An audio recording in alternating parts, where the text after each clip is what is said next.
All right, welcome back to Shoot Me Straight. Today we have two special guests, and actually my co-host Dave is out. I got a much better looking co-host today, my wife Andrea. No offense, Dave. But we have Michael and Martha McMahon. McMahon? Is that McMahon? All right. Yeah. Make sure I pronounce it correctly. Yeah. It's okay. But so first of all, I'm so glad that you guys were able to make it down here for this interview. This one is a special one to us. We've been supporting, you guys and what the nightmare that you've been going through for, what has it been? Almost 5 years. Almost 5 years now. And I really want to get into the story of what is actually going on. As many of the cases that we support, a lot of the narrative that is put out in the media is not the right one. It's untrue. So I'm glad that we have the both of you here to clarify what is actually going on and actually set the truth out there. But yeah, appreciate you guys being here. I think we'll start off with sort of give a brief background of where you guys are both from, how you met, and then we'll go from there. Okay, I'm Michael McMahon. I'm a retired detective, NYPD, turned private investigator. I grew up in the Bronx briefly. I was one of 9 kids, 5 boys, 4 girls. Wow. 2-bedroom apartment. Would not recommend it. Kind of chaotic. 1 bedroom had 4 bunk beds. Wow. With my brothers and sisters, yeah. My one sister lived in the hallway in like a daybed type setting. Wow. So that was rough. But enjoyable. Looking back on it, we had a lot of fun. Yeah. Always had a playmate. Always had something to do. Yeah. The funny thing is we weren't allowed in our apartment in the daytime. Oh, So really? If we weren't in school, my mom's like, get outside. I'm like, all right. That's old school, baby. We need to bring that back. 30 Definitely degrees bring that outside. back. Stay out. So we stayed out and played with all the kids in the neighborhood. Stickball, Wow. baseball, football. So that was a lot what of fun. years approximately was this, your childhood growing up in the In the Bronx? 70s. Wow. 70 to 75. Then my aunt gave my dad some money, and we were able to purchase a home in New City, New York, Okay. which is Rockland County. It's about 30 minutes south of West Point. Okay. So just to give you an area. And we lived in a little house. Went from a little apartment to a little house, and that was a 2-bedroom, 1-bath apartment. Wow. And then from there, we stayed there. We redid the basement, the attic, and made bedrooms all over the place. So we ended up staying there pretty much. My brother still lives there. Great time growing up there. A lot of friends, a lot of family, a lot of cops, a lot of firemen. Great, Yeah, great 100%. place to grow up. Blue collar. Yeah. Yeah. And when I was 16, my dad said, all right, since I have no money, I have so many kids, you got 2 choices, NYPD or the fire department, New York City Fire Department. Wow. So all 4 of my brothers took the NYPD test when I was 16. And we all got called for the NYPD. My 2 brothers chose the fire department. They had taken those tests as well. And they took that test, and they became firemen, and 2 of us became policemen. Oh, my Wow. goodness. So, out of the 5 of us, yeah. So Very 4 of us cool. I'm sure there's not a lot of ball busting that goes on in that. Yeah. So a lot of the cops, firemen don't get along. But It's in the my family, brothers and I though. did get along. We loved it. So when I was 21, they called me for the academy. I went in. I was doing some college, but ended up going into the academy when I was 21 years old. Graduated when I was 22 and started out in the Bronx. And I couldn't believe what was going on in the Bronx in the early 90s, 1990. Just the drug wars were going on, the crack wars were going on. And, me being sheltered up in Rockland County, getting thrown into the Bronx at 22 years old. I was like, wow. Yeah, it had this to be is eye-opening. Unbelievable. Yeah. Yeah. One of my first jobs was a suicide. A guy jumped out of a building, 17 stories. We met his son in front of the building, and he goes, oh, my dad jumped. He's in the back of the building. Wow. So it's 3:30 in the morning at this point, so I turned the corner, and there he was laying in the back. Wow. Just me and the body. It was my first experience seeing a dead dead body. Yeah. And, you know, his face was about that long Oh. and about 4 or 5 inches thick. Looked like a fish, you know, and the eyeball was, Oh. and I just couldn't, I stared at it and I'm like, oh my God. So my partner, who was older, said, Mike, just, you know, go away, you know, Yeah. because he knew that was my first Yeah. body, basically. And I was like, oh my God, this is unbelievable. Yeah. You know? So we went, got a sheet, put it over it, over the body. And so that was my first week, pretty much. Like, welcome to Yeah. the job. And I was like, oh Yeah. my God, this is incredible. It's intense. Yeah. Yeah. But came home, my dad was like, how was work? And I was like, well, I just saw this. And he's like, oh my God, you guys see a psychologist. Oh. You know? I said, that's Really? my first week. I don't want to see a psychologist. He's like, that's not normal. You shouldn't be saying that. I'm like, well, that's what happens. Kind of You're part of the job. in the police department now. This is what you're going to see. Yeah. But, you know, week 2, same thing. More suicides, more shootings, car accidents. The amount of death that I saw in the first month was pretty horrific, you know. But it was normal, everyday operation. Yeah, it sounds like you drank through a fire hose right off the bat. Of, Yeah. hey, this is what the job is, Yeah. and this is what it entails. Yeah.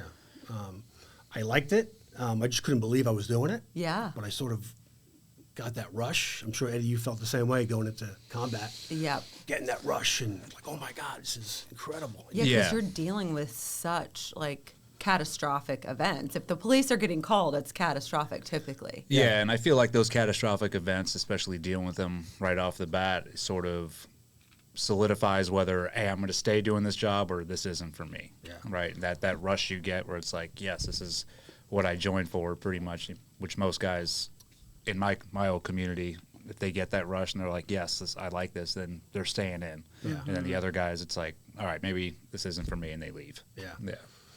Yeah, the second week I was there, I was parked in front of a housing project, and I thought I heard somebody yell, scream.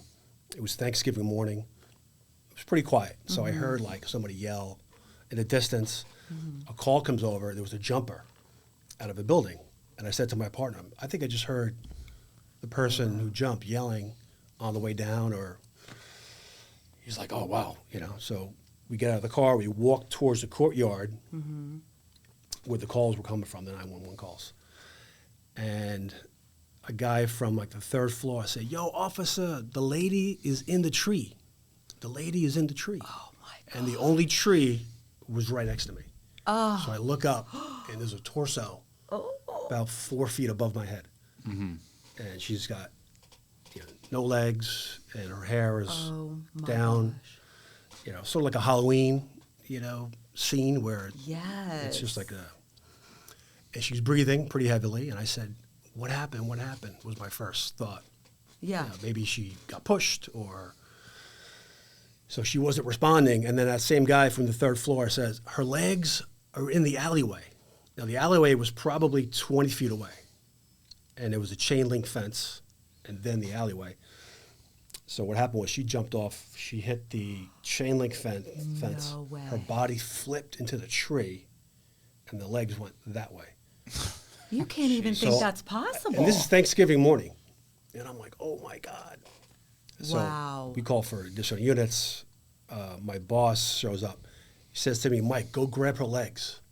No. We're going to get a bucket of ice and throw the legs in the ice. And I was like, okay. You know. So I ran down the alleyway, and I'm staring at the legs, 2 separate legs with the shoes still on them. And some other experienced cop just picked those 2 legs up and ran towards the ambulance with the 2 legs. What? And I'm like, this is insane, you know. And I just stood there in shock. I'm like, oh my God. Sounds you like know? a Quentin Tarantino movie. Yeah. Every day. in the So we had Bronx gotten a is ladder. Yes. We had gotten a ladder, and then we went up, pulled the body out of the Yeah. trees, and then EMS took the body, and you know, she died. But I couldn't eat Thanksgiving morning. Yeah. I bet. I couldn't eat Thanksgiving, and And you every can't day on unsee Thanksgiving, yeah, I think about that day. I bet. So these things stick with you, I guess, your whole life. you know? Yeah, I was going to ask, you know, because obviously with all the trauma that you saw that you're going over, especially in your first year, how did you process all of that and like take that home. You know, I know that takes a toll after a while. Yeah, I didn't talk about it too much. My dad was curious. And he had mentioned maybe you guys should be offered more help. But Yeah. there wasn't. There was no help, nothing. He was just basically, you have to deal with it, you know. My bosses said the same thing. Hey, Mike, that was tough to see that, but suck it up. Yep. Yeah. That's That the old sounds school like the method. mentality Yeah. of Suck the it up. I'm teams, like, all right, too. yeah. Suck it up. You know, and I get like, you know, nowadays everyone's about their feelings and emotions and like, oh, we need to talk about it. But there is an aspect of like, no, this is what you signed up for. Yeah. You know, sorry. Yeah, sorry. Either deal with it or leave. Yeah. Yeah. Yeah. Yeah, so then as my career progressed, I went into a plainclothes unit. And that unit went all over New York City, Brooklyn, Queens, Bronx.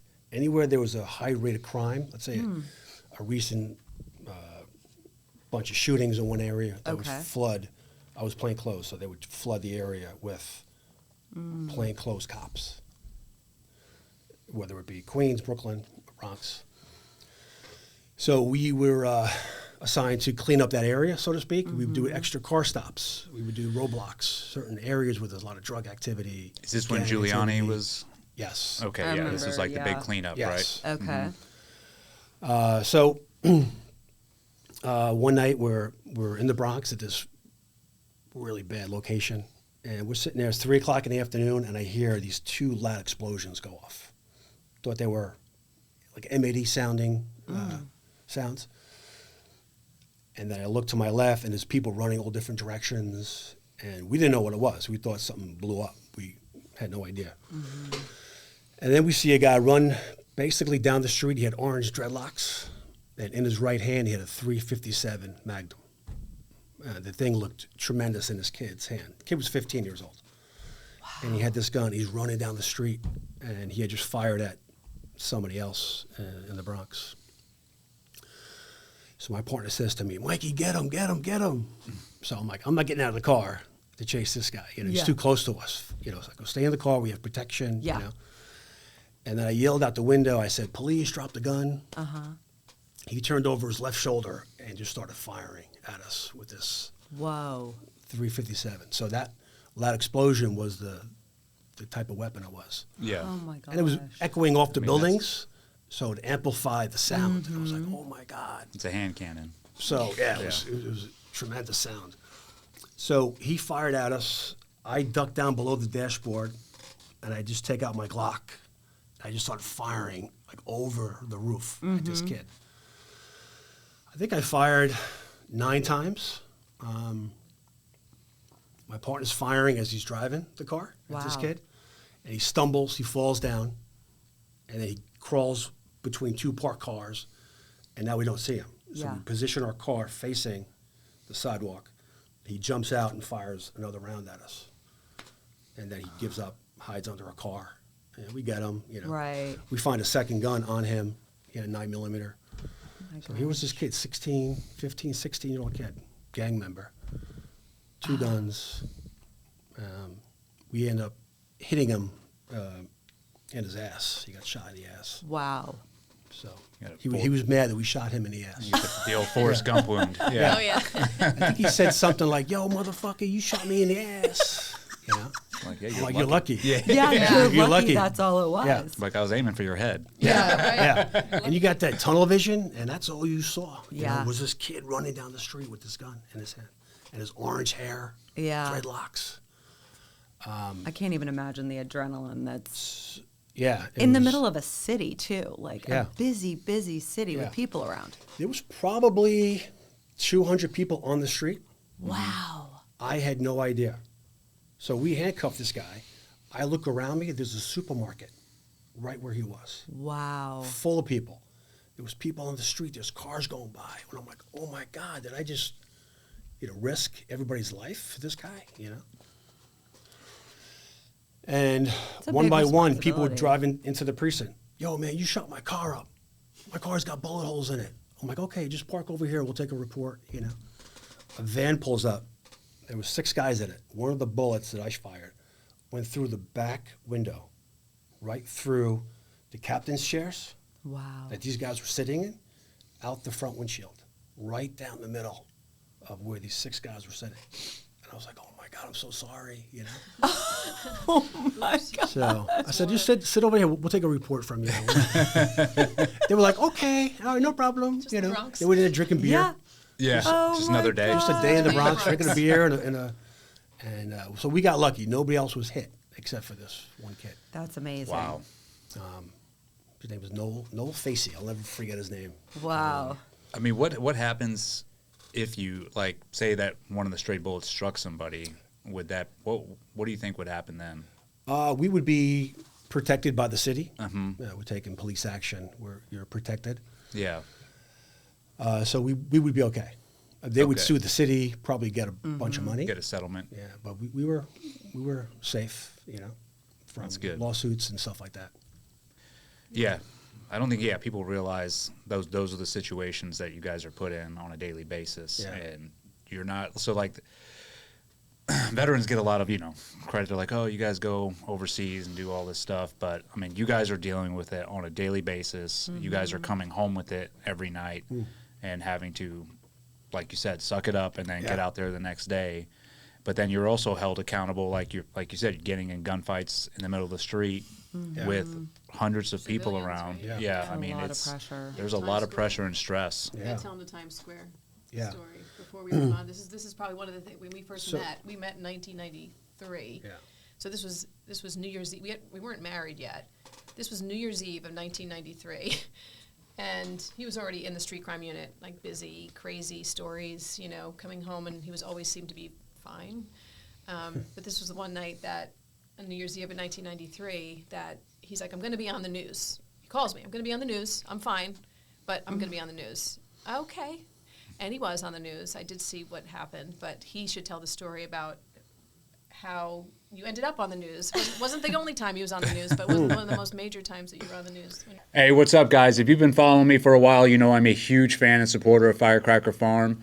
Alex, the owner, is not only an incredible human being, but he makes an incredible product, and that is why we could not be happier that they are sponsoring the Shoot Me Straight podcast. Each guest, when they come in, will get a sample of Firecracker Farm so they can take it back and enjoy, and I can tell you, to each person that we've given it to, they have not been disappointed. You can put these, put this salt on your favorite food, favorite beverage. I've even seen people put it in their coffee. They love it. There's an assortment of heat, so if you don't like it too hot, they definitely have that taken care of with some mild flavors. And then it goes all the way to extreme heat if you like to sweat. So if you guys are interested in purchasing some, go to firecracker.farm. All right, thank you for listening, and God bless. So it was New Year's Eve in 94 or 93. We had a dinner with our crew of guys, 10 of us, and it was a family-style type dinner in the Bronx, Frankie and Johnny's. So one of my partners that night, Tommy Fitzgerald, orders this huge plate of food, enough for 3-4 people. He almost eats the whole thing. So I had said to him, Tom, you eat that whole plate of food, I'm buying dinner for everybody. So everybody's like, all right, come on, Tommy, eat that food. And he almost ate it.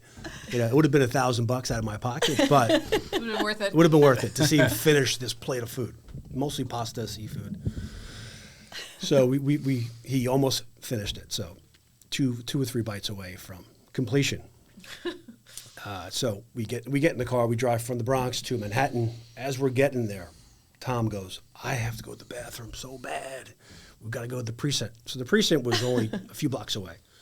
So we pulled down the street. I'm driving. And as we're halfway down the street to the precinct, a call came over of a robbery in progress. A half a block away. 5 male blacks with guns. In Times Square. And now the ball's dropping in about an hour and a half. It's Times Square. There's 1 million people. I'm like, no way, is this legit? It can't be. Someone can't be that stupid doing a robbery in Times Square with thousands of cops. So I wait, and we asked if there was an additional call on it. Sometimes if it's one call, it could be BS, but there were numerous calls Wow. that this robbery was taking place. So I put the car in reverse, and Tom's like, Mike, stop. I got to get out. I have to go to the bathroom, I'm like, Tom, we need you. We need bodies. They got 5. We only got 4. Let's go. Come on. Put the car in reverse, get back onto 8th Avenue, 37th Street. I pull up. There's a huge male black hoodie on in front of the store. And I'm like, this is legit. This looks legit. So I get out of the car, all 4 of us. We got plain clothes. I have a hoodie on also. We're walking up to the store. This young male runs out, and he's got a firearm in his right hand. So I start running after him. My partner Chris and I start chasing him on 8th Avenue. He gets to 37th Street. He turns, starts firing at us with a .22 caliber handgun. I can't fire back because the crowd is probably 2 blocks away, and there's 50 cops on the next corner. Wow. So if I miss my target, it's going to go downrange and hit those guys. So I'm like, I'm not firing. So we ended up, he ended up giving up because he saw the cops on the corner. So take him down, get the gun. I'm walking him back to the original location. I hear about 35 gunshots going off. I hear automatic gunfire going off, like a machine gun. And I'm like, oh my God, what the fuck is happening? You know? Jeez. So my partners who stayed back, Tommy, who had to go to the bathroom, he ends up getting shot in the leg from the machine gun fire coming from inside the store. There were 4 males still in the store, the clothing store. So they start firing out at my partners and uniform cops from Midtown South. Wow. So there were hostages. There were 4 people shot, including Tom, some witnesses that were in the store. So that was a pretty chaotic scene. Yeah. Yeah. That's So why I it was on the called news. Yes. Martha. I said, listen, I'm going to be on the news. I'm okay. Okay. This is like a chaotic scene here, but I'm okay. No fatalities. No, Nobody died. no, Wow. Yeah. That's a No. miracle No. too. Lucky. Yeah. no. In all his years of doing this, never had a fatality. He was the closest fatality when he got in that car accident when he was in the police chase. Right. before that's why he retired from the Right. NYPD. So that was the closest anybody came to dying on his watch was himself. Many times, like 1,000 arrests. Most NYPD guys don't have 1,000 arrests or 78 medals for doing their job. Or I came to learn that as I went on that's not normal. Like most cops don't never draw their gun. Like less than 1% of police officers ever pull their gun in the NYPD ever. So for him to be that busy, but that was our normal.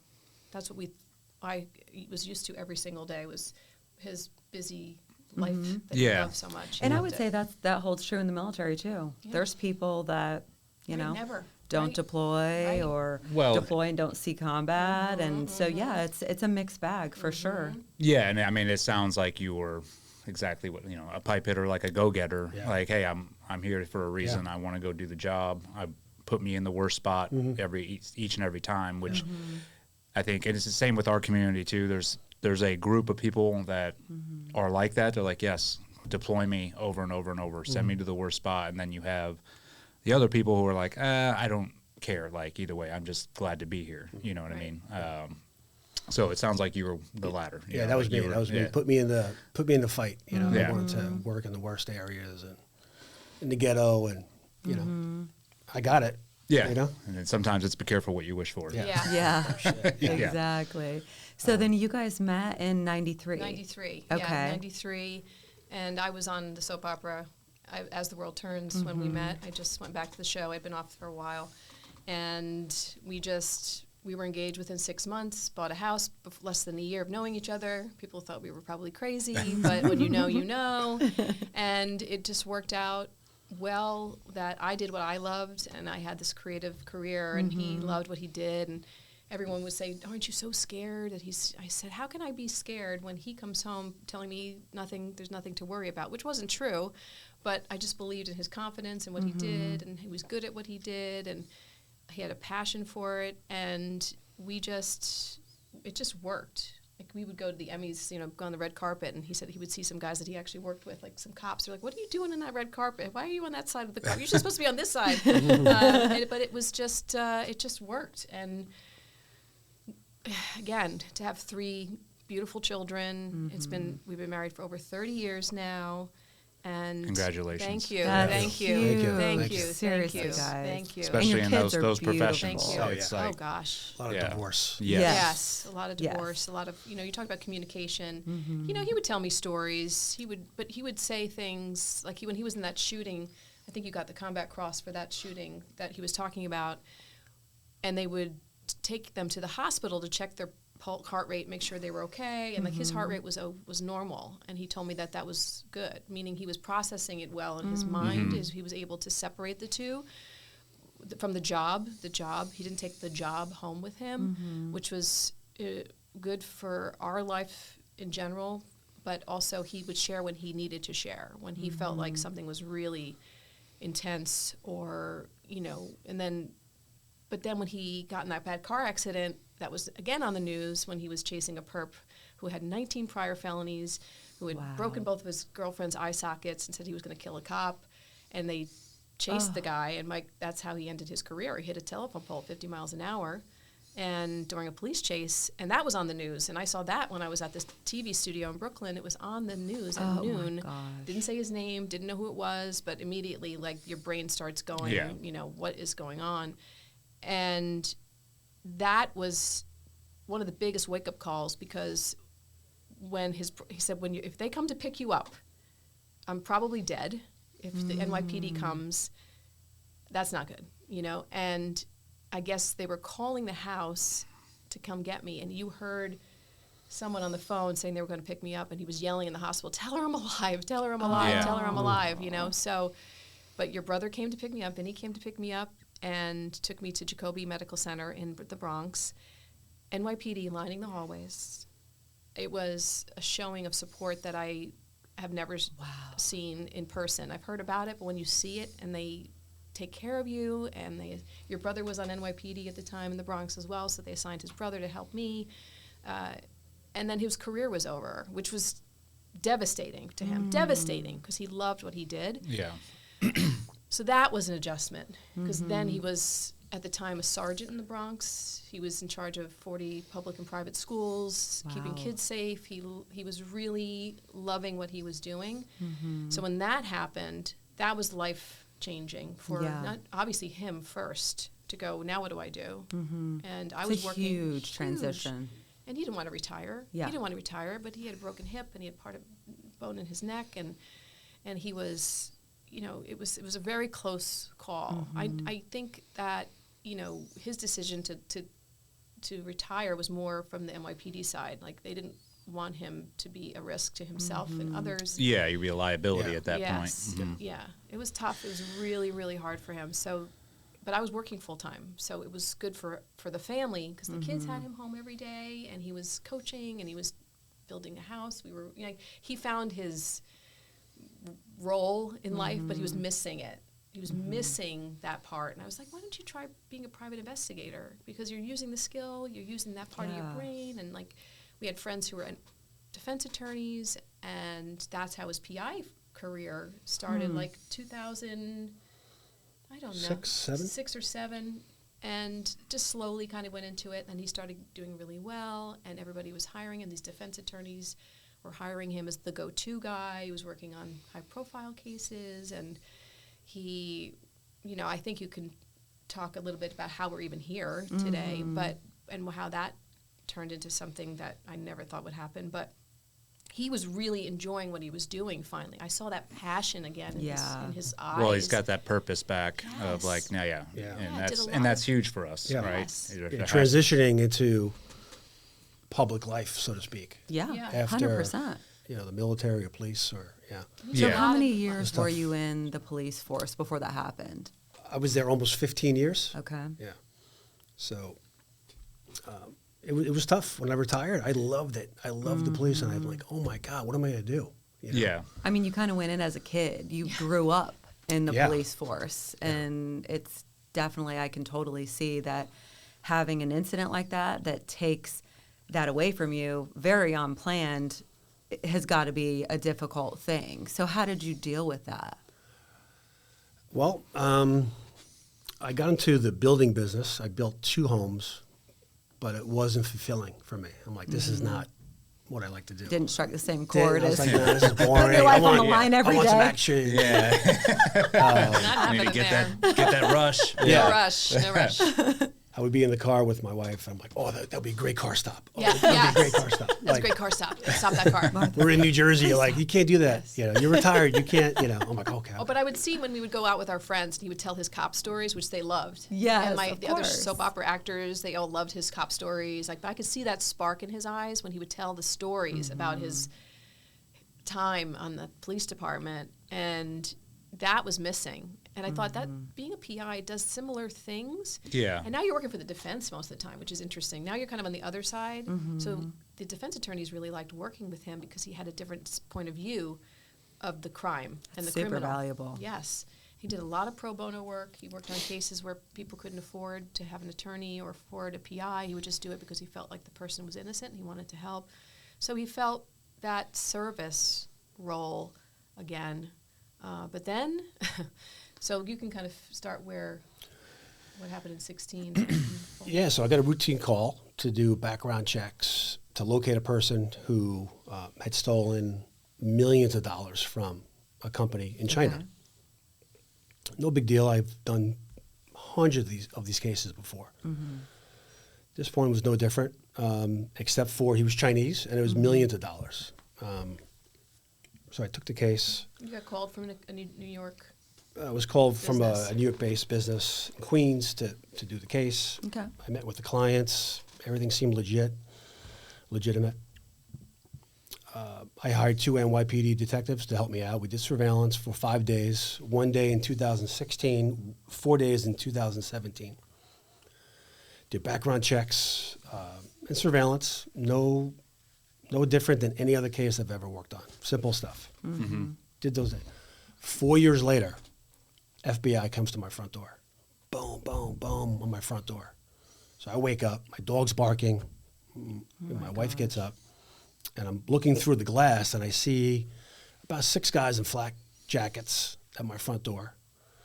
Their weapons were holstered, they weren't out. And I'm looking through the glass and it was telling me to open the door. And I'm like, no, I'm not opening the door. I'm not sure who you really are. Yeah. You know, it's 6 o'clock in the morning, it's pitch black. I see flashlights. I see one guy with the flap jacket said FBI on it. And I said, no, I'm not opening the door. So he said, Michael McMahon, open the door. And I was like, oh, shit. Yeah. That sounded legit. All right. So I opened it a little bit. And he said, just, you know, we're going to come in and just go get dressed. And I'm like, are you guys serious? What's going on? And he says, you know, you're under arrest. I'm like, for what? He goes, we'll talk about that later. I go, are you sure you have the right guy? I said, my son is also Michael McMahon. Same name. He's downstairs. Let me go get him for I you. said, what did he do? What do you do? Yeah, what did he It can't do? be me. You know? And he goes, nope, we want you. I'm like, you want me? I said, oh, shit. All right. So the one agent follows me to my bedroom. I get dressed. He's like, go brush your teeth. You know, take your time. And I'm like, is this normal? Like, Yeah. I've done maybe 200 search warrants. You know, we boom the door, everybody on the ground, guns are out. You know, it's chaotic for about first 5 minutes. Everybody's handcuffed. You do a search of all the rooms. Here, they were just milling about. They were petting my dog. It just didn't seem normal to me. That's even more unsettling. Yeah, I think that's more sleazy than anything. Yeah. So I'm like, all right, maybe there's a big mistake here, you know. So I get dressed and say goodbye to Martha, say goodbye to the kids, and I go outside. I'm not even handcuffed. I'm outside on my front steps, not handcuffed. And I said to him, am I under arrest? I'm not even handcuffed. Oh, yeah, well, let's handcuff you. I'm like, all right. Wow. Sounds like some real professionals. Oh, Yeah. boy. you were dealing So they with. handcuffed me like by my driveway, you know, 50 feet from my front door. And I walk down my driveway, get in the car, and drive off. And I'm like, I can't believe what's going on. Yeah, what is running Yeah. through your head? Well, he also offered them his computers, his guns, his phone. They didn't want anything. They didn't even go to his home office. Didn't take his guns. Didn't take anything. Like that to him, I heard him say it. He goes, "Do you want my computers, my cameras, my nope. You left the guns. We have guns in the house." He tells them where they are, but he doesn't go get them. He goes to his bedroom and he's walking around. Like, it's everything about I it. could have had None of it makes sense. 5 guns in my closet. I Right. could have Yeah. pulled them all out and shot everybody. Yeah. You know? Like, He he wasn't did even not know concerned. what he was doing. Obviously, I felt like it was the first time, he said, it was like the first time this guy had ever executed an arrest. Yeah. Absolutely. Just What by what his year time. was this again? 2020. 2020. 2020, yeah. Okay. October 28th, 2020. So 4 years after. Newark, New Jersey, FBI. Okay. Yeah, 4 years after. So he's like, what is going on? And then they left, and she hands me the arrest warrant, the FBI agent. So he doesn't even know why he's being arrested.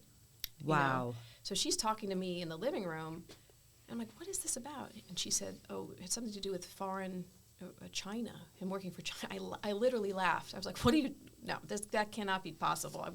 No. And she goes, he'll be home by this afternoon. I'm like, first of all, how did you know that? But okay. And it was very calm. We were having conversation. It was not intense. It was nothing, I know what you have been through, what you went through in your family, to hear your story about, them coming in and taking the kids out and what they, what could have happened. Mm-hmm. It was very calm, and everything I've always heard, even with any other case with the FBI, Right. They don't behave that way. Right. So to us, we immediately thought this must be a mistake. Yeah. Because this isn't normal. But then he went and disappeared, and I didn't know where he was going. They didn't tell me where they were taking him. It was very strange. So you go into like fight or flight mode right away, and then he's gone. They took me to a warehouse in New Jersey. So we pull up to this, it was like a loading dock with no name on the building. And I'm like, I'm not going in there. It just didn't seem like a place to go. I'm like, I see 2 loading docks, with the tractor trailers, back up. That's what I saw on the side door. Brick building, no name on it.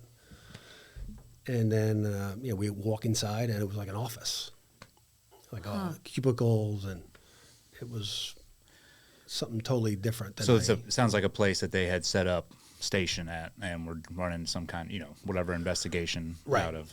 Yeah. It didn't seem like a normal police FBI building. So, and my thing was, I always respected the FBI. I always believed in their mission until that day.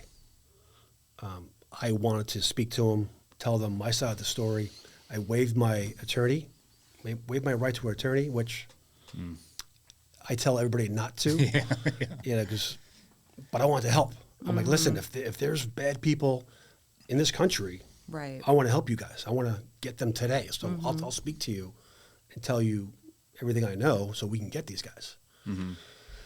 So I thought I was helping myself. I thought I was helping them, but in reality, I wasn't. They flipped everything I said against me. So if you're out there, don't talk to them. Call your lawyer. Lawyer up each and every time. Each and every time. That's because you it's think you may be that's what I tell people, and it's in what they read to you. It's like what you say can and will be used, and that's the word will be used against you. Whether you think you're innocent and you're sitting there, like you said, trying to help, they're going to use everything you say against you, especially if they already have predetermined, like, we're targeting you. Right. Yeah. And that is the best way to say it. Like, when you become a target, they're going to put it all on you and turn whatever you're saying. So your thought process was, I'm going to be helpful, I'm going to be forthcoming. And so how long did this go on that you were interrogated? I spoke for about an hour and 20 minutes, and I thought it went well. It did. I mean, you read his transcript and you go... He was clear-headed because he's been under so much pressure before. He's like, well, also when you don't think that you did anything wrong, and also there was an NYPD retired investigator in the interrogation who had become an investigator for the EDNY in Brooklyn. So he felt more comfortable because he had a retired NYPD guy in the room with him. So here he's like, okay, I've got an asset in here who I can feel comfortable speaking with. And as you watch his interrogation video, thank God we had the video.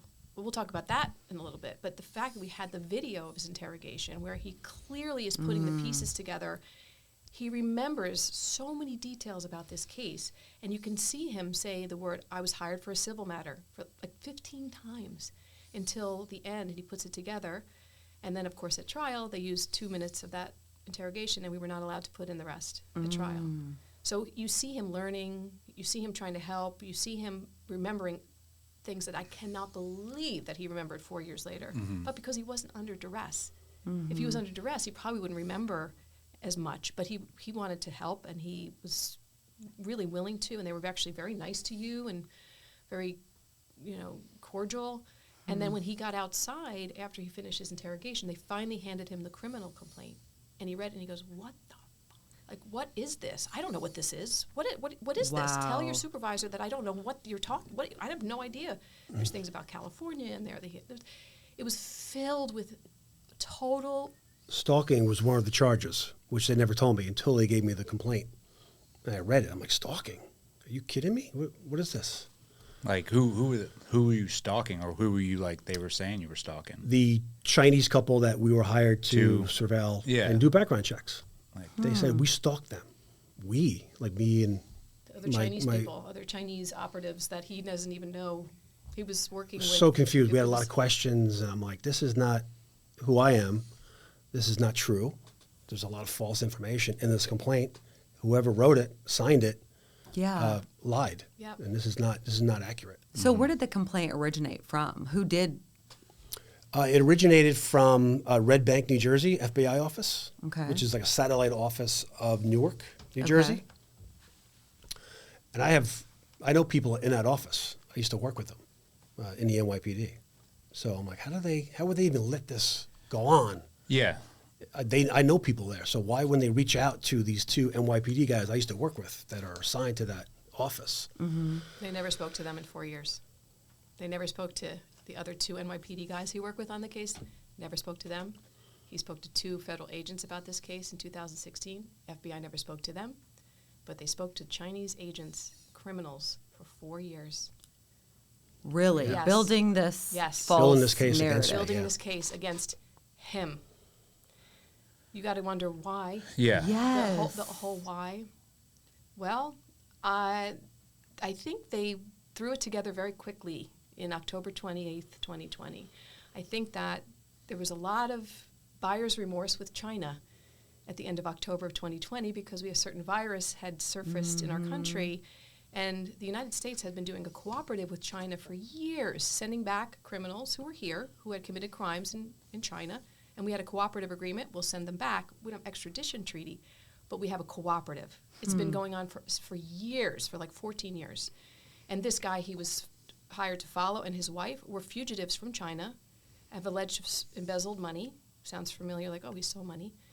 They were on the most wanted list. He was a high-ranking Wuhan official, this guy that he didn't know that. No kidding. Yes. None of it was and public this was information. all around that time. Yes. And none of it was public information. So when I did my initial investigation, none of that came up. No, You know, just that he was he was wanted for like civil issues. like money crimes. Yeah. That was it. That's the only thing you could find about this guy in 2016. Wow.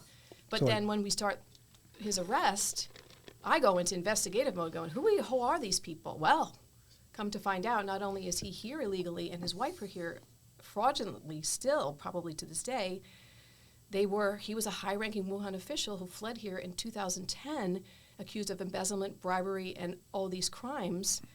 Wow. And he's here and got here illegally, fraudulently, which opened up a whole other can of worms of going, what's really going on here? Yeah. Yes. Who are they really helping and what is happening? But all he knew was he was hired in 16 to find money. And by the way, when he did his investigation in 16, he did find millions of dollars in real estate purchases from these people that were very suspicious. And he just In the U.S.? Yes. Yeah. Wow. I uncovered all this money, and he was hiding it in an LLC. A couple LLCs. So I told my clients, all your money, all your stolen money is in this LLC. Wow. And then And- poof. Well, 4 years later is when, And your clients were Chinese too, as well, right? yes. Yeah. Yes, but the company that was hired him, so with FARA, the Foreign Agents Registration Act, which is what he was charged violating, it has to be a foreign government connection. There has to be ties to a foreign government. For political or lobbyists, nothing showed that he was connected to And you have to have any foreign knowledge of FARA, And the then Foreign knowingly Registration not Act, that registered. you're Okay. Yeah. knowingly and falsely going against. Avoid it. To Which register. that would be null and US void government. because that was obviously not the case. It was also administrative back in that day. Like all it was a filing online for like $200 to register as a foreign agent in 16. Like it's not a criminal act. It was an administrative civil violation. Wow. But what happened was the government, certain members of the government, started using FARA to start to spy on people. If this is sounding familiar. Imagine that. 2016, Carter Page, Devin Nunes, Kash Patel, they all used FARA as a guise to start like opening up search warrants and looking at people's things. And it was in the same time as our case that they started sniffing around his information. Now, he's a PI. He works for lawyers. He worked for billionaires. He's worked for a presidential candidate. He worked for the Vatican. And all of a sudden we're thinking, wait a minute. So if they got search warrants on your emails, Wow. what else are they looking at? Yeah. Okay? And then when we got our discovery, in this case, he found evidence of his other cases in the discovery. And that's you can't do that. So when we inquired about whether or not there was anybody filtering, they said, oh, yeah, somebody filtered it. That's all we got. So they have what they call filter teams. So because I'm a PI, they should have filtered every other case I was working on and just focused on my arrest case. Right. But their discovery to us included all my other cases. And they said, oh, no, we had a filter team. So they're supposed to tell you who is in the filter team. What time they did it. They wouldn't tell us who was in the filter team, It was who 'cause there wasn't separated my case. Unbelievable. Yeah.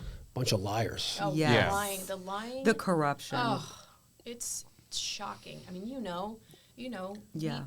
I think what's so, the way your brain has to work when you're charged with a federal crime is this. They will do anything and everything to put you in prison. Yes. They have a 99% indictment success rate and a 99% success rate at trial. But you're like, but we didn't do anything wrong. He's innocent. But they do everything to suppress. The acrobatics Yes. is incredible, and they will go, and that's what we definitely learned throughout ours. It's like, it's what did Mark Mukasey say? It's the worst level of like incompetence coupled with Ambition. ambition. Yeah. Absolutely. And it's, and much like ours, it's like they targeted you from the beginning. They already had a predetermined outcome, like this guy's guilty. Yes. And then what they do is they, like you said, suppress anything that will actually make you look innocent. Yes. And hide that or lie. Like, oh no, or put gag orders so nobody can ever talk about it. Yes. I mean, it's National one security case. You can't yes. talk about your own. They throw all these titles on it to make Sensitive. it sound sensitive. and You it's can't all tell a game. anybody. Yeah. Yes. Yes. Yeah. And all the while, you guys, this is going on for years. Years. It's almost been 5 years now of this.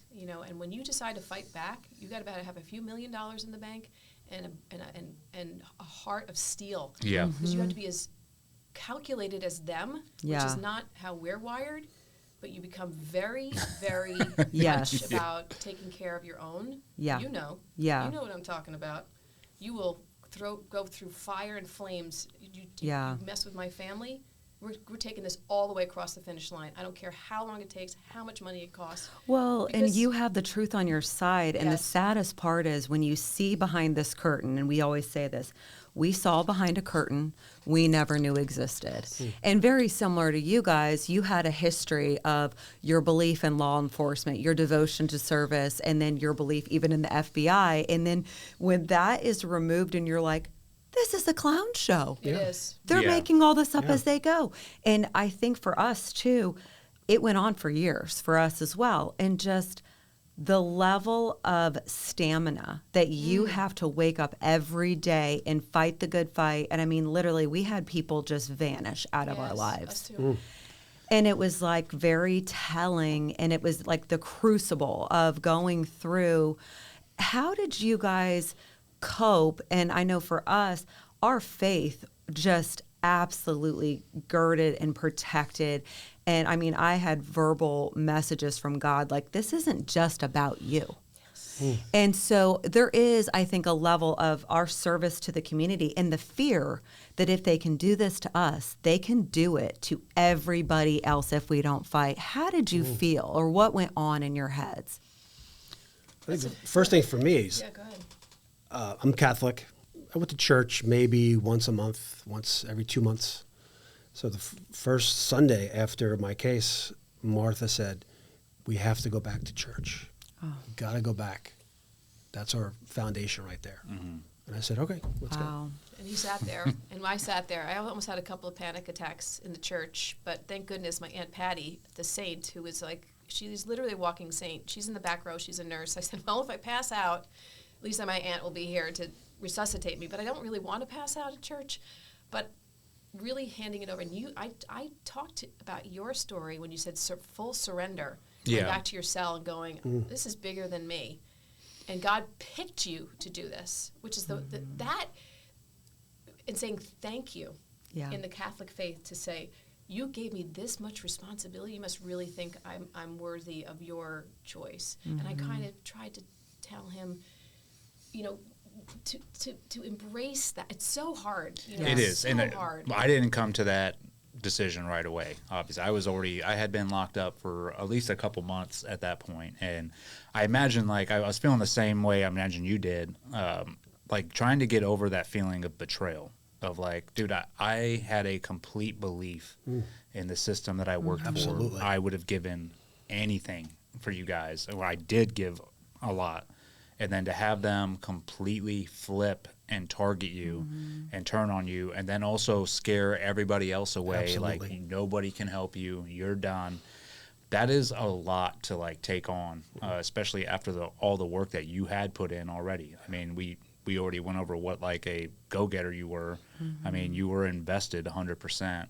So that, I think, trying to overcome that, and that's too much to take on, that type of betrayal. So I mean, eventually I had a long talk with her over the phone when I was locked up, and that was it. Yeah, I went back to my cell. I had to at that point I was at my wit's end. I was I can't control anything anymore. So it just, and sometimes God knows how stubborn we are. Yeah. He's like, I'm going to let you get to this point, and then we'll see, Yes. And we were so blessed throughout this process of the people that we've met. The ones who went off to the side and didn't come back, good riddance, yeah. you would say? 100%. Good riddance. That's your conversation with God at some point in your life. That's not our problem. That's hard. It's hard to have people, judge you, and especially for him, because his friends were loyal. But the NYPD guys, he was talking about this case in particular. He goes, if I had brought this case to a Bronx DA, they would have laughed me out. They would have laughed me out of the room, because the subjects never saw Mike. They couldn't identify him in court. This is a stalking case. No one testified against me. Against him. Every 302, which is the FBI reports, all exonerated me. So here you are. Could you imagine? Now you're not allowed to speak. So our lawyer says, you can't talk. I don't want you speaking to the media. So thank you, God. Finally, with the Pipehitter Foundation coming on board and our lawyer allowing Mike to speak to the New York Times, which wasn't a bad interview, believe it or not. Once that door was open, I'm like, well, let's go. Let's go. And Dina called, and I want to talk about how we met and how that's part of God's plan too, to how we met through Rob O'Donnell, and but I was more of a faithful person. I had grown up Catholic, and I had a visitation from the Blessed Mother about 6 weeks before this happened. Wow. It was so overwhelmingly beautiful and powerful that she was preparing me for this. Wow. Now I could look back beautiful. and understand why that happened. I mean, I sat up in my bed when I was gasping for air. She flew into my heart. I sat up in bed, and I went, what's the message? And the message was, you're doing the right thing. You're doing the right thing. I heard it. You're doing the right thing. I'm like, what am I doing? I just made breakfast with the dog. I don't know. I mean, what? Tell me more. And then she was gone. The message was gone. And then 6 weeks after this happened. So I knew that it was... You had that assurance. I had the assurance. But then I had to bring him into that slowly, and going back to church every Sunday, and the homilies were very specific to Mike. It felt like they were speaking to Mike. And he started recognizing that the messages were there. You just have to open your mind and your heart, and God will come in and protect you. But man, it was... And my kids, they were amazing. I mean, we talked about how the kids are affected by this. Your son, I mean, I saw his interview that you did with Sean, and how does it affect them? Yes. And maybe Mike could speak to a little bit about his perspective on that, and I could talk a little bit about mine, because I think we have different perspectives on how something like this affected their lives, right? Or what you were worried about could happen, right? You have people in your front yard. The media was outside our house. They were following my kids. They were taking pictures of me. It's a whole thing. Oh, it's a whole thing, and it's in the paper. Local paper. Yeah, they go to school, and they were still in high school. 2 of them were still in high school. So in 2020, how old were the children? So Max was going to be a senior in high school. So you remember September. This happened October, so he was a senior in high school. So 6 weeks after he starts a senior year in high school, COVID's going on. Their lives are already upside down. My daughter was a freshman in high school, so 14. So that's again probably the most vulnerable. Yeah, time. that's definitely a tough age to, regardless, and then going through that. And they're at the house, and they're coming into our neighbor. It was such an invasion of our lives, and I was so disgusted by them. Hey, what's up, guys? So when I'm not doing the podcast, I'm doing a lot of traveling. I put on training all over the country for LE and civilians. I also travel a lot for my nonprofit, the Pipe Hitter Foundation. And as you guys know, travel, going back and forth, can wear you down. But this past year, I have found the antidote. So let me put you on to Aquavita, Destin's premier IV therapy and oxygen bar. This place is owned and operated by a board-certified ER physician with over 23 years of experience, so you know your health is in good hands. Every IV drip is mixed to Board of Pharmacy standards and backed by CDC-level infection control. Whether you're dealing with a fatigue, a hangover, jet lag, stress, immunity issues, or even PMS, they've got custom vitamin drips and boosters tailored just for that. When you go inside, the place is pretty awesome. It puts you at ease right when you go in there. They have comfy lounge chairs, which are perfect for singles or couples, full group sessions. And you can even book the whole space for bachelor or bachelorette parties, race day recovery, or wellness events. While you're in there, they go the extra mile too. They'll give you blankets, sleep masks, earplugs, aromatherapy oxygen, all complimentary. And the best part, every visit includes direct care from the physician and experienced RNs, all focused on fast, safe, and affordable wellness. So if you're in the Destin area, hit up Aquavita. Your body will definitely thank you. Because here's the thing. When you know that they could have called Mike in to talk to him. 100%. And they chose to do this, like they sat around a table and went, you know what, let's go when the kids are home. Yeah. That makes me sick. Yeah. So the anger that I have towards that, I share that with the kids. Like, how dare they invade your life? How dare be angry? Well, it's an evil tactic, is what it is, because Yes. it is meant to cause undue stress onto your family. And because at the end of the day, humiliation what they're strife, trying yeah. to do is put a divide between you and the kids and Absolutely. Mike. Yeah. You better What they believe it. hope happens is that you and the kids are like, you did this to us, you brought this undue stress on us, you're by yourself. Right. And little do they know, like much like me, you're married to a warrior, you know. And that, A warrior. yeah. One of the agents had said to me during my interrogation, we thought long and hard about who we were going to arrest today.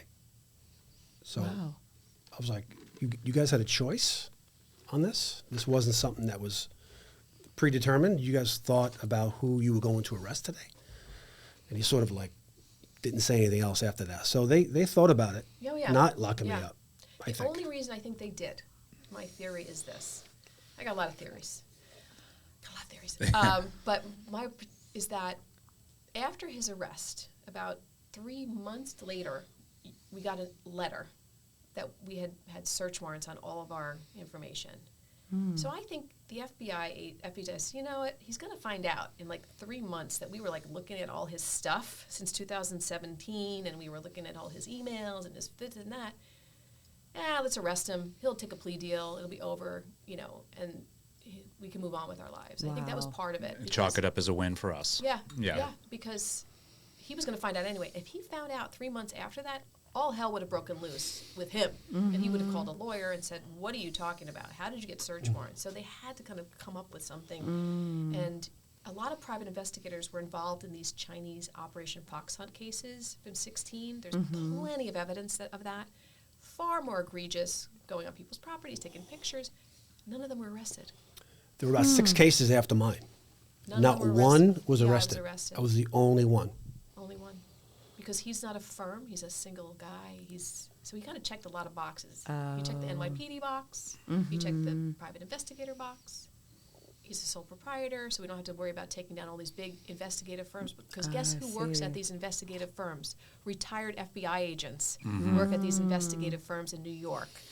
They become after agents, they go to become investigators. You think they're going to take down their own PI friends in Manhattan? Of course not. So he was like the fall guy. Yes. Hang out to dry. Absolutely. That's the one. I mean, and that's probably one of the hardest questions I get all the time about our thing. And I'll ask you. It's like, well, why you? Right? It's like, why did they just want to target you? You know, and that's answering that question is always like you have to open up a box of like these theories and like this is what why I think they came after me. And I have my own, about why they came after me. But why do you think they chose you?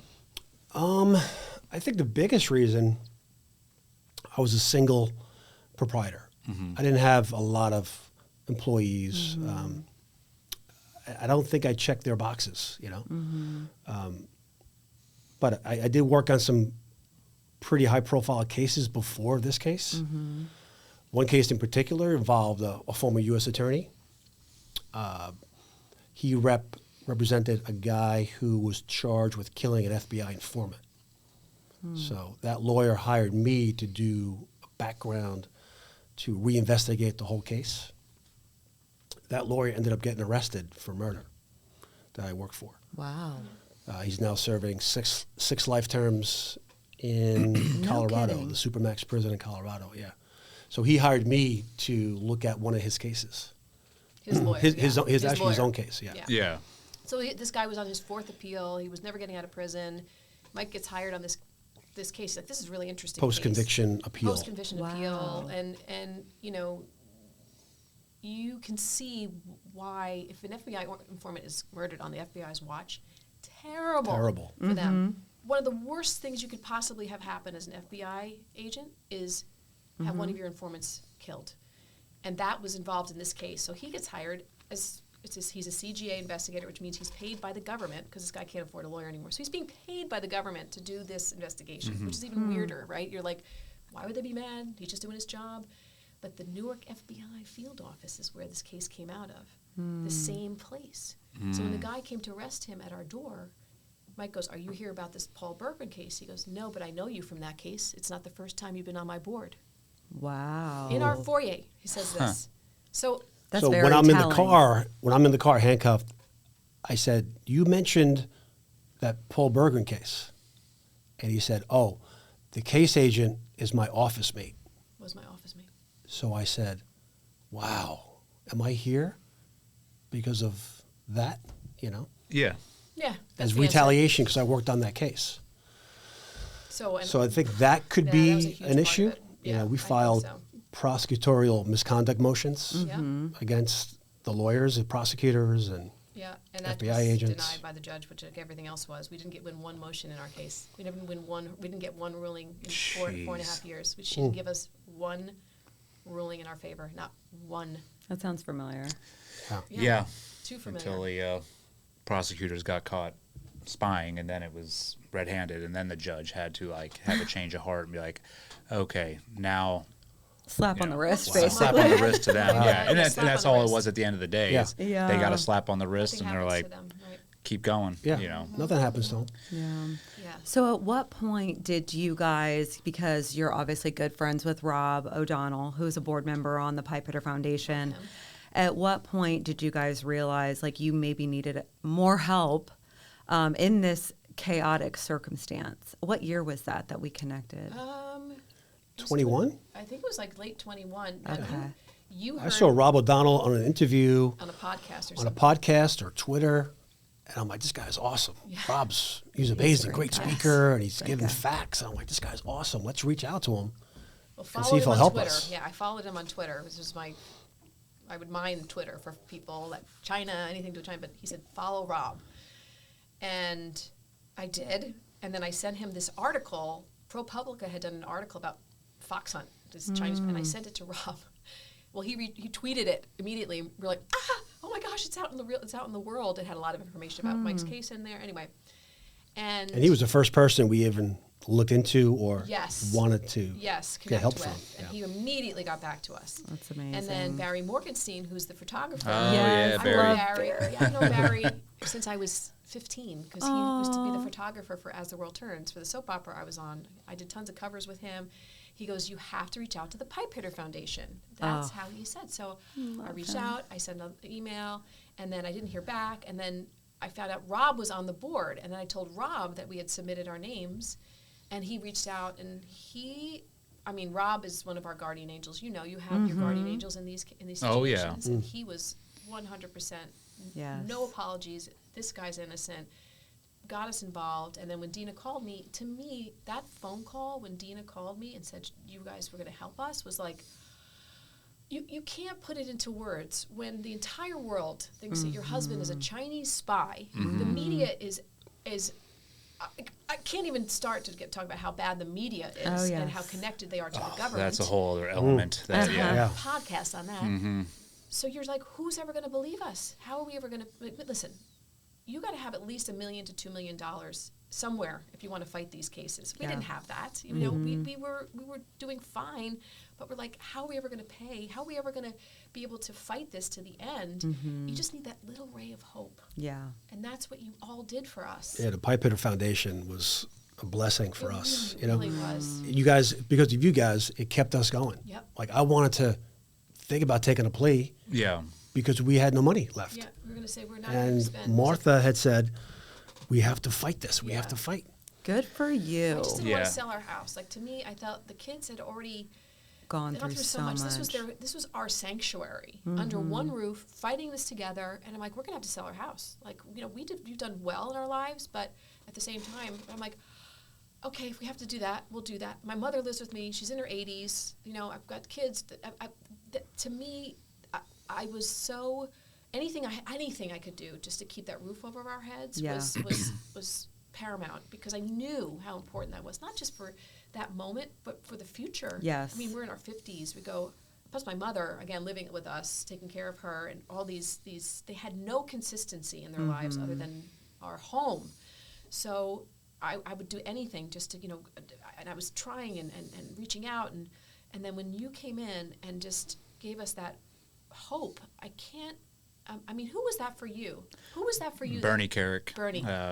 He was pretty much He's our godfather. our guardian angel, Yes. yeah. And I know he, Bernie, you know, he made the statement, I think it was near the end of our trial, but he's like, the only rights that you have are the ones that you can afford.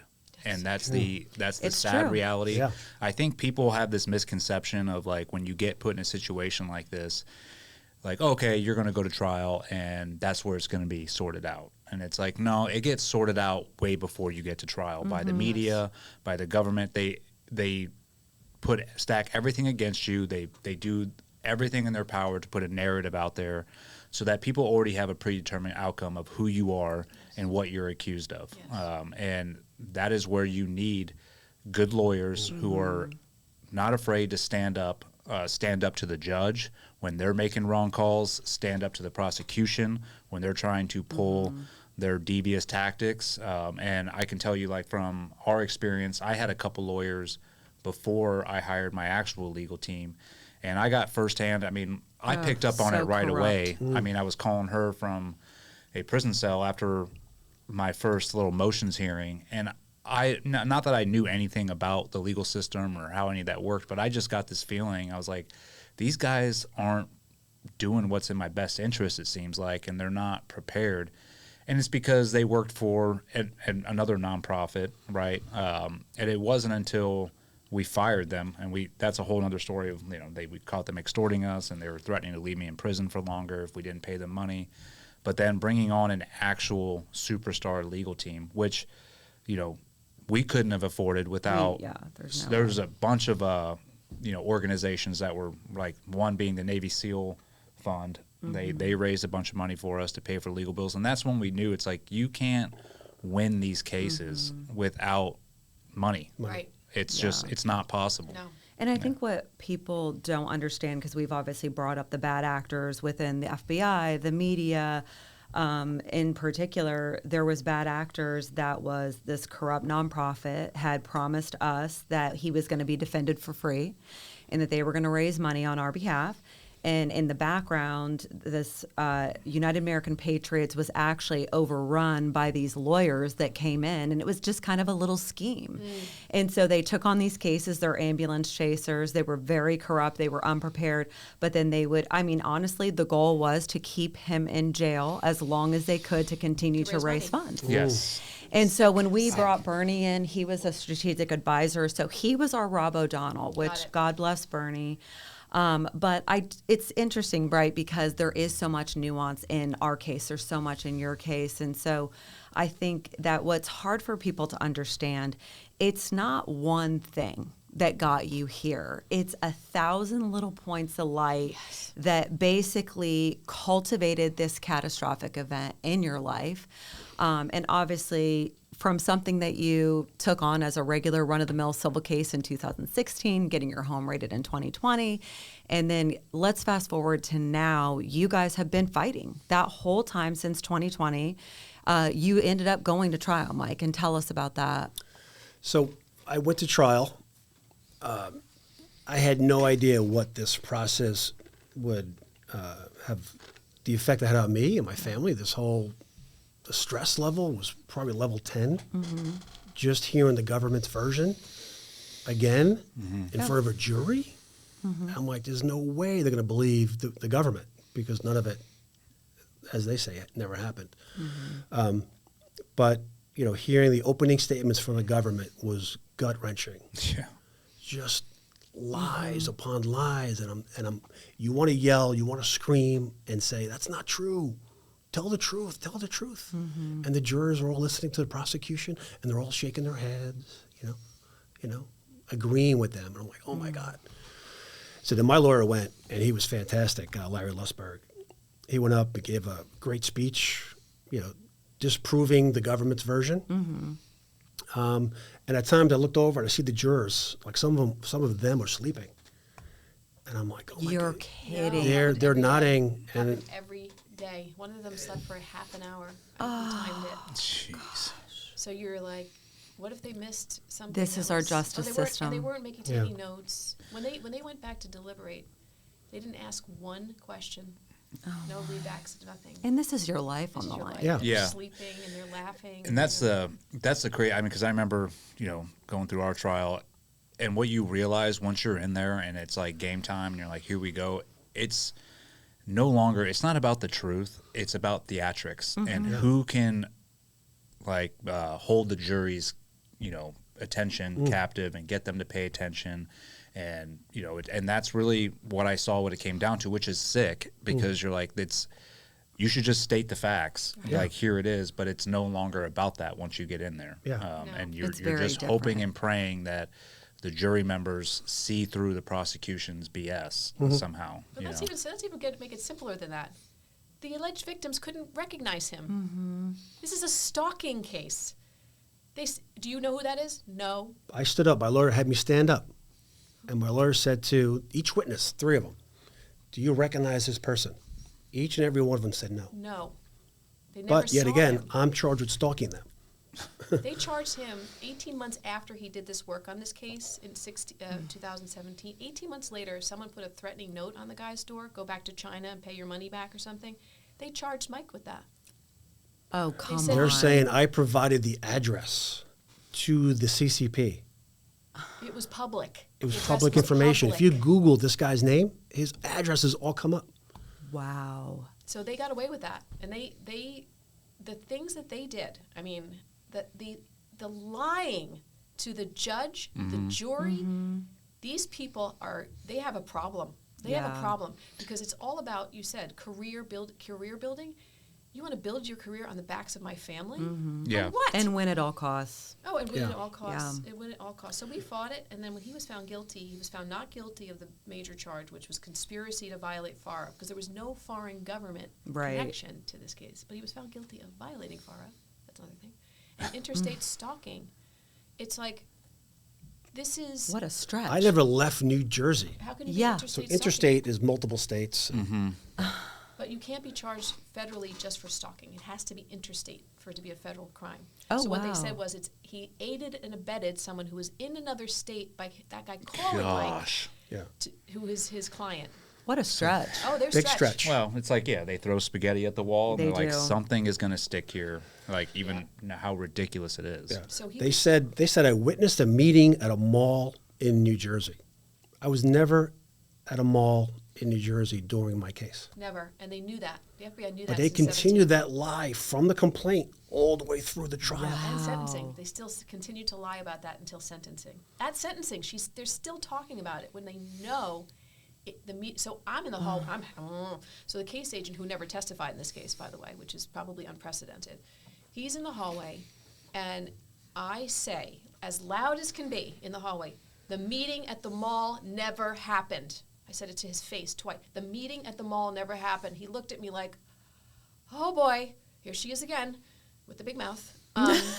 Even though an FBI agent testified that my cell phone pinged nowhere near the Near a mall. And they continue to lie lie. about this meeting. So And you have an everything FBI agent else. saying I wasn't there. You're right. There's no evidence I was there. No. They said I witnessed an elderly gentleman from China, and he was frail and elderly, and Never saw the I guy. never saw an old Never guy. saw the guy. That I never saw a sounds- woman. This sounds so Yeah. utterly. And then they put in a picture that I took from 2016 as if it was taken in 17. Day one of trial. Here's Mike taking a photo at the mall. The picture was taken at a fitness center 6 months prior. 6 months before. But they And they're they- using that photograph. They'll grasp at my anything God. to get their win, and that's the yeah. sad part. I mean, I remember at the end of ours, they ran, everything on the supposed knife, of killing this person. They were like, "There's no blood. There's nothing on this knife that would indicate that he stabbed the individual with this knife." And the prosecutors, I remembered when they were at the end, when they were giving their whole last spiel, they were like, "Well, this is what we think he did." They even told the so- jury, they said it verbatim. We know it doesn't look like he did this, or from the things that came out. What we think happened is Yeah. in the middle of combat, I had put on surgical gloves, stabbed the guy, and to not have fingerprints on there. Like, that was going through my head. Wow. You know what I Do mean? they keep repeating that? They Or would just just one? say there was things. many things Yeah, that they made up. but that's that the were- game. That's the Again, game. it's funny how they'll use these far-fetched nuances, like elderly man, and Yes. they did that in ours too. Yeah. He killed an elderly It's to man pull at on the Father's heartstrings. Day. Right, right. Yep. Yeah. He did this to this, and it was just like all fake, all All fake. fictitious, not an ounce or shred of real. Not even evidence. It never happened, but then it's. How do they do this? And I know that's so hard as you guys were in Yeah. there to Yeah. listen to them defame your husband who sacrificed so much for you personally. Like, I know for him, it was a mind F Oh yeah. to be put in this mold of a person that he's not. And this identity has been now placed on him, which I'm like, that's obviously we've come so far from that. But it's like Yeah. you just went through the trial and sentencing has happened more recently. So what is the outcome as it stands right now? And where are you guys at, if you can just let us know? I think it's important to know that he was convicted in June of 2023, and he was just sentenced 3 weeks ago. So it's been almost 2 years since his What was conviction. the circumstance behind that? Why was that? 11 times they changed Kept changing the date. it, and we filed post-trial motions where the prosecution admitted to lying in their response, but they say it was a plain error, and this and that. So, yeah, the whole 9 yards. But they dragged everything out, and then they postponed the sentencing at least 11 times. So we kept saying, well, good. The closer to Donald Trump, the better. Closer to the election, because Right. everybody kept saying, if he's elected, you have a better chance of all things, Yeah. Right. which has been true in a great way. People have been supported us from his administration in the past, before he was even elected.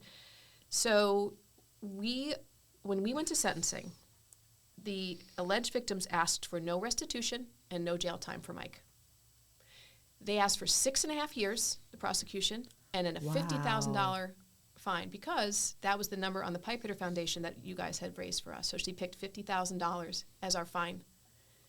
And the judge went. They brought up the money that was yeah. raised by you guys. Oh yeah, and they Unbelievable. they disparaged me, saying that I was they lied and said I was the co-founder of the Pipe Hitter Foundation, and the prosecutor had to write a letter to the judge saying, "Oops, sorry, I shouldn't have said that." So this is what we're dealing with. Yeah. But the judge gave him 18 months, an $11,000 fine, because that's how much money he made on this case in 16. $11,000. Like, he's going to give up his whole life for $11,000. And she based the 18 months not on the charges, right, but that I didn't have any remorse for the victims. Well, when you didn't do it, you can't Right. have remorse. I know who these people are. Right. Yeah. There's a They're civil suit criminals. against them for $36 million. I know who these people are. Yeah. Yeah. We weren't allowed to talk about any of their fraud, CCP affiliation, their nothing. real estate fraud, Nothing. Their their immigration tax fraud. fraud. Nothing. We couldn't talk about any of that. So they're not victims in my eyes. No. you know? And by the way, let's even play her game. Let's play her game. If they had spoken to him, the FBI, in April of 17, the two other NYPD retired intelligence detectives and the two federal agents that he'd spoke to in 16, crimes would have been prevented, Right. because they would have brought them in. Remember these Chinese police stations going up all over the country? Happened in New York. Spy balloons, real estate property being farmland. Could you imagine if they had brought these guys in to actually learn something? Well, to do their job. Yes, follow the leads. Yeah. Do your job. Do your job. Well, then it just makes you think, you go down another conspiracy hole. Like, are they're sympathizers with Absolutely. these individuals? Yeah. Well, Yeah. I think And they were allowed in the country. Oh, yeah. They chose the CCP over an American family. Yeah. They did. They interviewed numerous CCP agents before my arrest. Yes. Countless. I mean, One of them lied. He testified. Not against me, but he testified during the case. He admitted to lying to the FBI agent 10 times. 10 times. He admitted on the stand, saying that. And the agent sitting right there, the guy, the case agent, he said he admitted to lying to him at least 10 times. And that's one of their witnesses. That was one of their witnesses. And he It's was just never like charged. The rules don't apply, and everything is turned on its head. Yes. And I mean, we've been absolutely honored to get to know you guys, to walk alongside of you through Thank this. you. We will continue to do that. Yes. Thank you. And Thank I you. know that, Mike, you're basically scheduled to go serve this sentencing in June. June 16th, yes. So you will have to go and you will have to serve how long of the 18 months? We don't know, right? We don't know. Yeah. We're thinking maybe just 9 months or less. Based on how the federal system works. And he's like, I'm not filing. We've had it. Like, we're at the point now where we're not playing their rules anymore. They're like, well, file bail pending appeal. Stay out for another 8 months and, fight it. And it's my. like, you at some point you have to say, you know what? I'm not going to do this. Because No. that's what they Yeah. expect. First of all, we're like, we've had it. We're done. They like they would ever grant him bail pending appeal anyway, when we've always lost every single motion or ruling we've ever had. So he's like, I just want to get this over with at this point, because we've Right. suffered enough. And, I'm praying that the Trump administration, there's so many wonderful people, like I said, have you and bringing awareness to this case. I know for a fact if Donald Trump heard that they went after an NYPD 9/11 first responder hero who sacrificed his entire life for everyone else, he'd be like, dude, I get it. I've been where you are. Yeah. Yes. The lawfare and the nonsense, I know he would be horrified at what they've done to him. So getting that awareness out, we've been so blessed. The GOP Oversight Committee on the CCP did a huge report in October of 2024, gave the DOJ a failing grade because of Wow. Mike's case. That's Saying saying it never something. should have Yeah. been prosecuted in the first place. And Pam Bondi, on day one that she was confirmed, made sure she clarified the FARA law so that PIs would never get arrested again. And she also added that there should be a rule of completion for defendants, and they should be able to put in as much defense that they wish to defend themselves. Which is, I said, this is your case. That would have been a game Yes. changer. Yeah. This is all because of what you've done. So me going down to D.C. and rattling cages and meeting with this China committee and not taking and having people like you support us, and the angels that have come and said, hey, like Mike Lawler, Congressman Lawler, before he was even elected, he was at the fundraiser that you guys came to. Oh, yeah. He wasn't even elected yet. And he goes, if I'm elected, I'm going to help you. Wow. And he has. He's answered every phone call, every email. He's gotten me in rooms. Sean, your brother, you guys are just, it's an army of love and support that we can only survive this. So you have to understand, too, and to thank you for my children who see who you are, and they're like, Andrea, they're like, that's, we wanted to inspire them to fight and be able to say, you know what, you got to push back if this happens. You do, 100%. Yeah. My son just became a police officer in New Jersey. Wow. And he said, I'm doing it because of Dad. Like, I want to be like my father. Like, I want to be one of the good guys.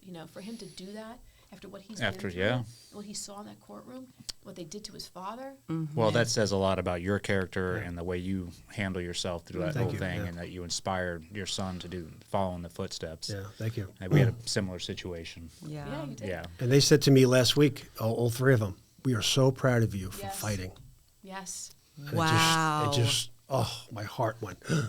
Because, it's not what you say, it's what you do. Yes. And you're modeling for them to never give up Right. and to stand by your principles. And you guys have done that in such a spectacular way that I think that they are going to be such more resilient, more dedicated, and I think we can see it in our kids. Our kids are dedicated to the truth. They're dedicated to justice. They have been put through the ringer in a lot of ways. They've seen stuff that they should never have had to see, But I do believe, and I will just prophesy this over you guys, what they meant for evil, it will be used for good. Yes. Yeah. That was the verse that came to me when Eddie, actually unbeknownst to us, was going to be taken later that day on September 11th. And it was the story of Joseph. And were it not for the situations that he was put in by his brothers, being betrayed, thrown in a pit, he would not have been elevated to the place that he eventually became, like the second in command, and he delivered his entire family out of that. So I believe that will happen for you guys. I know the fight is not over. We're going to continue to be by your side. And Mike, we know that God will be with you if you do have to end up going, but we're going to keep fighting and we're going to keep raising awareness. And I do hope that someone, God bless President Trump, I hope he does step in. This is absolute corruption at its finest, and it should have never happened. Yes. But I do believe ultimately it happened for a reason, and you're ready. You're ready for the calling. Yes, We want to help you. Thank you. I've told you this. I said, when this is over, we want to be able to counsel other people, help others, send us, we want to be that phone call. I would love to be that phone call, to call a family and say, we're here for you. What do you need? Here's my phone number. Call anytime. I mean, because I know how valuable that is. Yeah, and to after survive. you've been through it, there's really no other choice. It's, you guys have been through it. You know what the struggle is. You know how to overcome it. And the only thing you can do with that is pass that on to others at that point. That's right. And try and lift them up. And depending on what your sentence is, whatever, we will continue, like Andrea said, to support you all the way through until you're out of there. Thank you. If you ever need both of you need anything while you're in there, and any advice or whatever, we'll always be here, because I know it's going to be a tough road, but you have there's a light at the end of the tunnel. At least when you're going to be getting out. Yeah, and then we want to exonerate him completely. Yes, 100%. And that's the is fight. where we're going to get to, and I won't stop. And you said, when you called originally, you said, "Are you in it for the long haul?" That's what they want to know. I said, "Absolutely, we are taking this all the way. We're never going to give up, no matter what." And you're like, "All right, let's do this. Let's do this." And to have for me, being in the public eye has given me the opportunity to speak out in other ways that most people don't have that platform. Right. And I'll tell you, being on television my whole life as a kid, I've never once gotten a negative tweet from anybody who's followed me, because they know us, they know my family, they're supportive, they are unrelenting in their support. We're very blessed in that manner, because most people don't have that. They don't have a voice to be able to go out and speak. And listen, I got a letter from the government, trying to silence me right after the verdict, from the head of national security in D.C., basically asking me about one of my tweets and what I was talking about, who I was talking to. That was pretty scary. I took 48 hours off and then went right back to it, because you have to keep Yeah. going. Yep, going. Listen, I know him. I know he could never take a plea deal.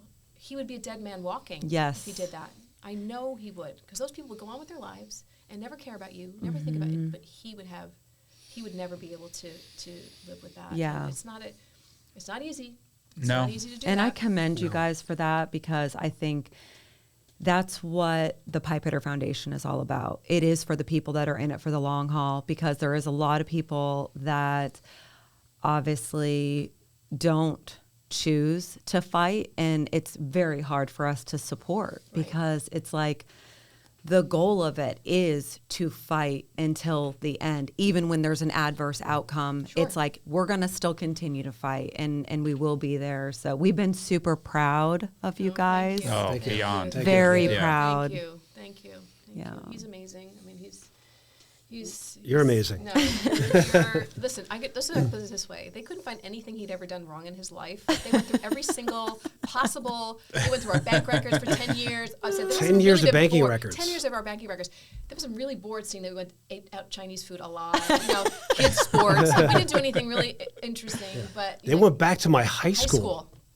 No Like kidding. 40 years ago. Boy, Yeah. I couldn't find anything. Tell them the one. So the one CCRB, the Civilian Complaint Board, in the NYPD, right? So one of our witnesses said Mike was a hero. He did heroic acts, and so the prosecutor, no, paper, oh my God, a CCRB complaint from NYPD. He's waving it around. Mike's like, what the hell is that? I have no idea what this is. So from 2000, we had one complaint on the NYPD in the Bronx, by the way, okay, and the thousands of interactions. From a gang member. From a gang member. Oh, He you're called him kidding. stupid. I called him stupid. He was recruiting kids from a school. That was the So complaint. so That's we gave him a evil. summons for loitering in front of a school. He had a red bandana, hat, all ganged up. Tattoos, Oh my. recruiting kids, which is what they do. I give him a summons. His mom finds it, comes to the precinct, complains to me. I said, your son's a gang member. And she said, you called my son stupid. I said, yeah, I probably did. I probably saved 20 kids' lives from your son from recruiting them. Yeah. That's what they could find. Oh God. So that complaint came up at my trial And sentencing. They put the whole details out. 25 years later. 25 years. It's insane. This should really wake people up, and I feel like this is what we always talk about, especially when we represent people through the Pipe Hitter Foundation in the worst circumstances. I do truly believe that a lot of people don't want to believe that this type of thing can happen, but it can happen to anyone. Anybody. And turning a blind eye to it will not make it go away. And that's why we continue to fight, because good people that have dedicated their life to service can absolutely be ruined. Yes. And it's not fair and it's not right. And I mean, the fight is going to continue, and we are looking forward to you guys just continually uniting with us.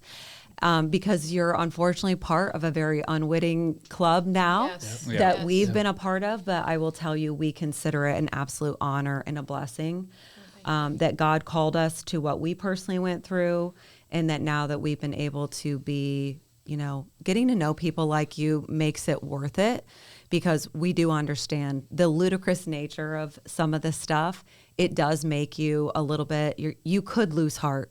Oh, sure. But I can see in both of you, these things are not going to be as much of a stumbling block as like a plateau into the next level of what you guys are going to do to help other people. And we just consider it a huge blessing in our life too. Oh, for sure. Thank you. Yeah. And then, my advice is going forward, just from what we had to deal with after the fact, because it doesn't end, it's just one of the many facets that you have to deal with, but it's just remain undeniable.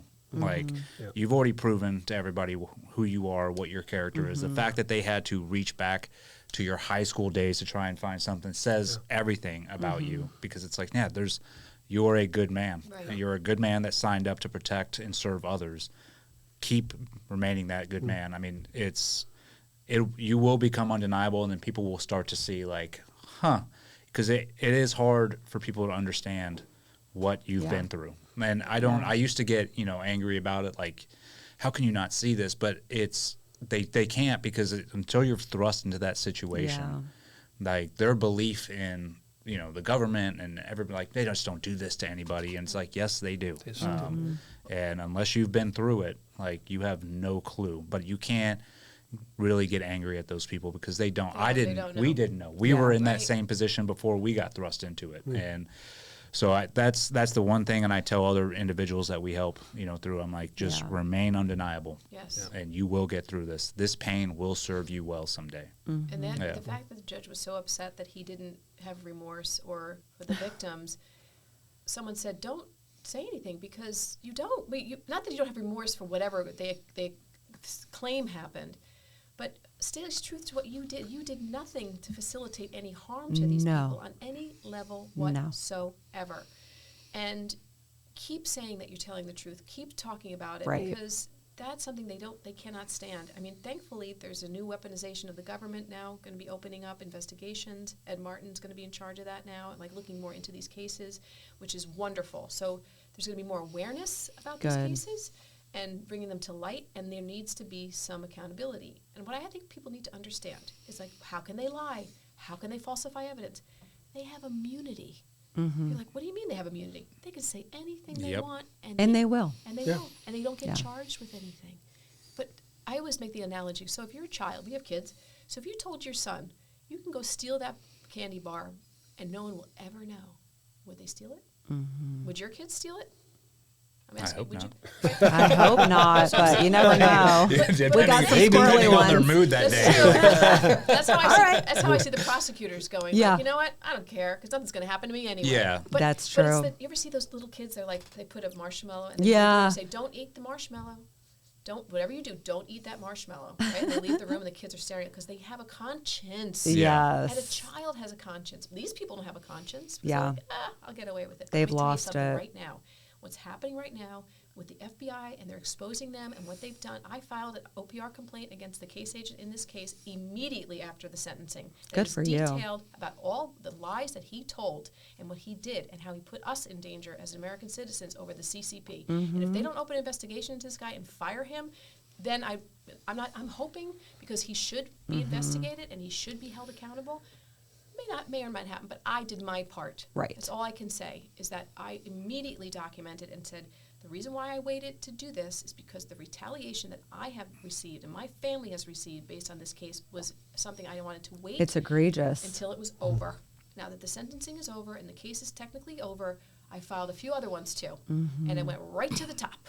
So they all know what's going on here. Good for you. The last thing I said to when I walked out of the courtroom, I saw the case agent, and I was nervous. I didn't want to say anything. I said, you know, I have to do this. So I walked up to him after my sentencing, and I said, you're a liar. I said, you lied in the complaint. I said, you lied in search warrants. I go, shame on you. And I said, I hope you have a good lawyer. What did he? His eyes just opened up tenfold and just stared at me. You also said, I had 2 coworkers of mine who worked in the same office as you, and you never spoke to them. Now, if I'm him, his mind probably started rolling like crazy. Who is it? How? What did I say? Who did I talk to? You know that paranoia that he has now? Yes. And those.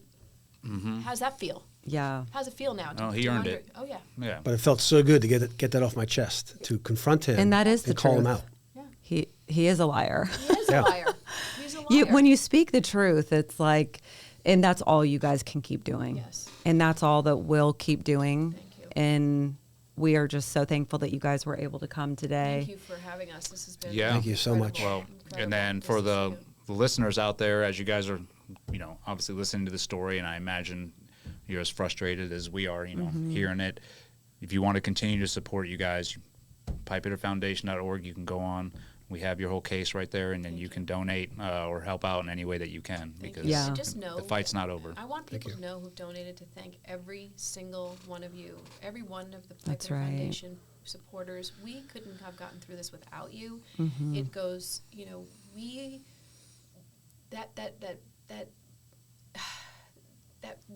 because so many people think, what can I do? Yeah. How can I help? I feel helpless. How can I help you? It's like, well, we have to fight this. If we fight this and beat them in the long run, do you know how many people that helps? Yes. Maybe they'll think twice about going after someone again, just because I always said to Dina, I said, I said, I want people to hear, when they hear the Pipe Hitter Foundation is involved in this case, they go, oh, no, we don't want to, we're done. We want to move on. This is not going to end well for us. That's my goal, is that when they hear that you guys are involved and that they're just throw the case out immediately because it's not worth the fight, because we're going to expose it. Yeah. And we're going to get the truth out there. So that's what we want to be a part of, too. Yeah. Well, thank you guys so much. Oh, thank you. Yeah. Thanks. So we'll end it here. I appreciate you guys for coming out. And like I said, we'll continue to fight, keep praying for you guys. And then anybody that's out there listening, please donate or help out in any way that you can. Thank you. Great. Thank you. Thank you. Out. Hey, what's up, guys? So as you know, when I'm not podcasting, I'm doing a lot of instructing shooting courses, whether it's from basic to advanced. And the one product I'd love to see people bring to the range is a suppressor, for obvious reasons, because when you shoot, you want to shoot like a gentleman. And over the course of my career and also while instructing, I have got to shoot a multitude of different suppressors, and there's only one that I really love that I stick with, and that is elevated silence. I've been shooting that now for over a couple years. There is very little to no blowback. It's definitely one of the quietest suppressors out there, and believe me, I put it to the test. They are made to last. So whether you're a seasoned shooter or new to the game, Elevated Silence has a suppressor to match your needs. Their commitment to quality ensures that each product enhances your shooting sessions, making them more enjoyable and memorable. If you are looking to pick up a suppressor, go to elevatedsilence.com. Thank you, and God bless.